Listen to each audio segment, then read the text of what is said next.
warahmatullahi wabarakatuh.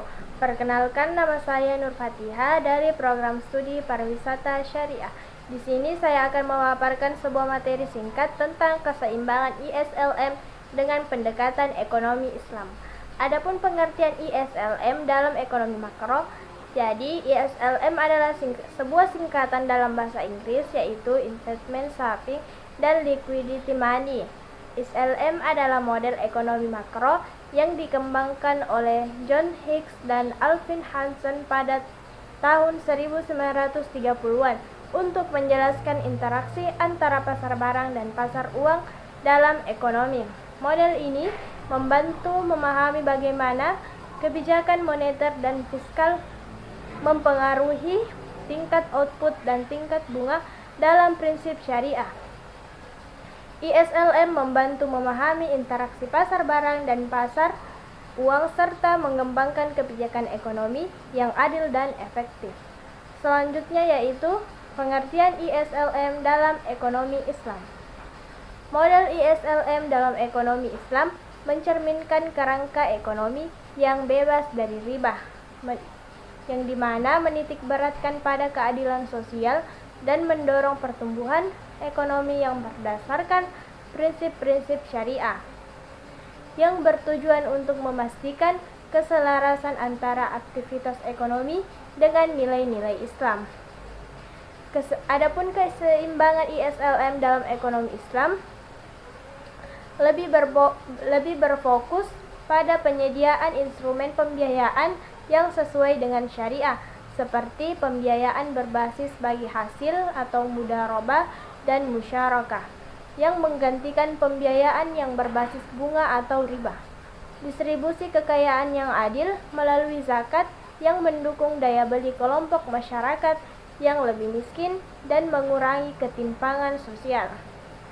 Kesejahteraan sosial dengan mendukung sektor-sektor yang produktif dan tidak merusak moral masyarakat, sehingga perekonomian masyarakat dapat tumbuh dengan adil dan berkelanjutan.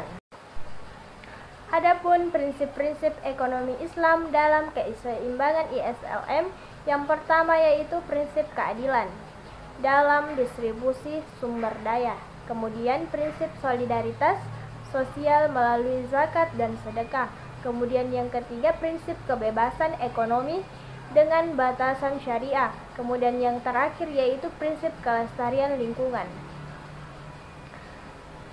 Adapun kebijakan ekonomi Islam dalam keseimbangan ISLM yaitu yang pertama kebijakan fiskal, yaitu penggunaan zakat dan sedekah untuk mengurangi ketimpangan. Yang kedua kebijakan moneter, yaitu penggunaan instrumen syariah seperti sukuk dan mudharabah. Kemudian yang ketiga pengawasan inflasi, yaitu melalui kebijakan moneter syariah dan pengawasan harga. Kemudian pengembangan sektor real, yaitu mendukung industri dan pertanian. Adapun manfaat dari ISLM dengan pendekatan ekonomi Islam adalah yang pertama yaitu meningkatkan kesejahteraan sosial, yang kedua menghindari krisis keuangan yang disebabkan oleh riba, yang ketiga stabilitas ekonomi yang berkelanjutan, yang keempat mengurangi ketergantungan pada instrumen keuangan berisiko, dan yang terakhir kemandirian ekonomi dan pengurangan ketergantungan pada utang luar negeri. Adapun contoh implementasi model ISLM dalam ekonomi Islam, yang pertama yaitu pengembangan industri halal. Investasi dalam industri halal dapat meningkatkan output dan mengurangi pengangguran. Kemudian yang kedua pengelolaan zakat dan sedekah, meningkatkan tabungan dan mengurangi kemiskinan. Yang ketiga pengembangan perbankan syariah, yaitu mengatur likuiditas dan menghindari riba. Semoga materi yang dapat saya sampaikan ini bermanfaat. Wassalamualaikum warahmatullahi wabarakatuh.